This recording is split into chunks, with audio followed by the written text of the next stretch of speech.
Hello दोस्तों, आज मैं आपके लिए जो विषय लेकर आया हूं वो दरअसल आप ही लोगों का सुझाया हुआ है कि इस पर मैं जरूर कुछ बोलूं, क्योंकि ये बीमारी बहुत लोगों को होते जा रही है, वयस्कों को। और यह है फैटी लिवर। फैटी लिवर दरअसल है क्या? ज्यादातर केसेस में फैटी लिवर की वजह से इंसान को कोई तकलीफ नहीं हो रही होती और किसी वजह से वो सोनोग्राफी वगैरह कराता है और डॉक्टर कहते हैं कि आपको फैटी लिवर है। खासकर 30 साल से ऊपर के पुरुषों को और महिलाओं को, खासकर थोड़े ओबीज लोगों को, मोटे लोगों को, या किसी भी तरह के लोगों को हो सकता है, खासकर अल्कोहलिक लोगों को। तो फैटी लिवर दरअसल होता क्या है? फैटी लिवर दरअसल लिवर में वसा की मात्रा 10% से ज्यादा हो जाने को फैटी लिवर बोलते हैं। 10% से कम मात्रा नॉर्मल है, सामान्य। तो 10% से ज्यादा यदि मात्रा हो जाती है तो फैटी लिवर कहलाता है। फैटी लिवर ज्यादातर कोई तकलीफ नहीं देता इंसान को और उसे पता भी नहीं चलता और यूं ही पड़ा रहता है। और एक इंसिडेंटल फाइंडिंग कभी किसी भी वजह से सोनोग्राफी की तो उसमें पता चल सकता है। लेकिन यदि इसको इग्नोर किया जाए तो कभी कभी यह बढ़कर लिवर के खराब होने का भी कारण बन सकता है। फैटी लिवर दो तरह के होते हैं, एक नॉन अल्कोहलिक फैटी लिवर और एक होता है अल्कोहलिक फैटी लिवर।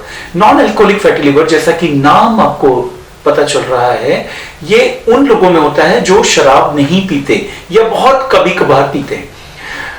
यह फैटी लिवर कुछ अलग अलग कारणों से होता है, जैसे कि आनुवंशिक हो सकता है, या खान पान में बहुत ज्यादा शक्कर की मात्रा, बहुत कार्बोहाइड्रेट या बहुत वसा की मात्रा लेना, कभी कभार कुछ इन्फेक्शंस जैसे कि हेपेटाइटिस ए, बी, सी जो कि लिवर पर आक्रमण करते हैं, इस तरह के इन्फेक्शंस में भी यह हो सकता है, या कोलेस्ट्रॉल की मात्रा ब्लड में ज्यादा हो तब भी इस तरह का फैटी लिवर हो सकता है। जबकि अल्कोहलिक फैटी लिवर, जैसे कि नाम से पता चल रहा है, उन लोगों को होता है जो रोजाना, लगभग रोजाना ये अल्कोहल के एडिक्ट हैं और बहुत मात्रा में सालों से अल्कोहल ले रहे हैं।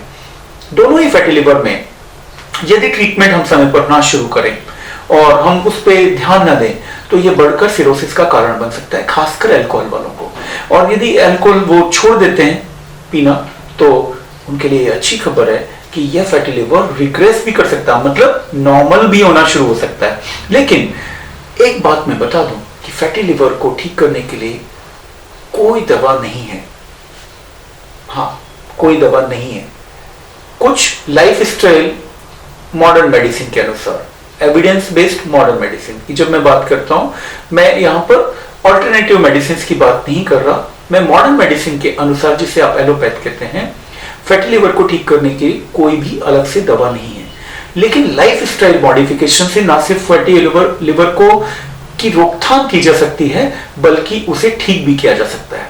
लाइफस्टाइल मॉडिफिकेशन मतलब वही जो हार्ट डिसीजेज में या किसी और बीमारी में, और उसमें बहुत महत्वपूर्ण है सही संतुलित आहार, जिसमें कार्बोहाइड्रेट की मात्रा कम लेना और वसा की मात्रा कम लेना बेहद जरूरी है। और दूसरा व्यायाम करना बेहद जरूरी है। और फैटी लिवर इन दो चीजों से यदि हो भी गया ना तो धीमे धीमे कम होना शुरू हो जाता है, कुछ महीनों में, 3 से 6 महीने में। इतना तो समय लगेगा ही, चाहे आप जो भी करें।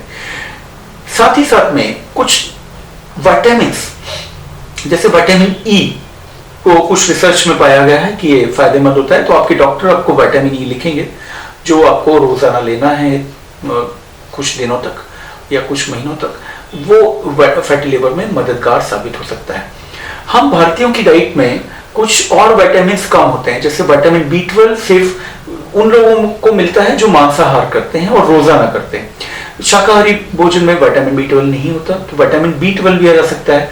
हम भारतीय डाइट में विटामिन डी की बहुत कमी होती है, क्योंकि यह भी ज्यादातर एनिमल फूड में होता है और शाकाहार फूड में नहीं होता। ऐसी भी भ्रांति कि विटामिन डी धूप से मिलता है, भ्रांति नहीं है, धूप से मिलता है, लेकिन वो एक्चुअली बहुत कम मात्रा में मिलता है, खासकर आज के आधुनिक युग में जहां हम घरों में रहते हैं, जहां हम कपड़े पहन के रहते हैं। यदि हम बहुत पुराने आदिवासियों की तरह या होमोसेपियंस की तरह जंगल में रहते बिना कपड़ों के और हम लगातार धूप के संपर्क में होते, तब विटामिन डी सही समुचित मात्रा में बन सकता था। लेकिन आज के आधुनिक युग में विटामिन डी हमें धूप से प्रैक्टिकली नहीं मिलता, तो आपको ऊपर से लेना चाहिए। तो विटामिन डी, विटामिन B12 और ऐसी जिंक भी हमारी डाइट में कम होता है, इनकी भी कभी कभार हम पूर्ति ऊपरी तौर पे कर सकते हैं। विटामिन हेपेटाइटिस से बचाव के टीके आते हैं, जिसमें हेपेटाइटिस ए और बी से बचाव के टीके आते हैं, सी से बचाव का कोई टीका नहीं है। बी, हेपेटाइटिस बी ब्लड के माध्यम से, और हेपेटाइटिस सी भी ब्लड के माध्यम से या आपसी शारीरिक संबंधों से फैलता है एक दूसरे को। जबकि हेपेटाइटिस ए पानी के माध्यम से फैलता है, गंदे खाने से फैलता है। तो हेपेटाइटिस ए और ई क्योंकि गंदे खाने से फैलते हैं, पानी से फैलते हैं, इस वजह से कहीं ज्यादा होते हैं। आप जो पीलिया के केसेस सुनते हैं वो 90% से ज्यादा केसेस हेपेटाइटिस ए के होते हैं।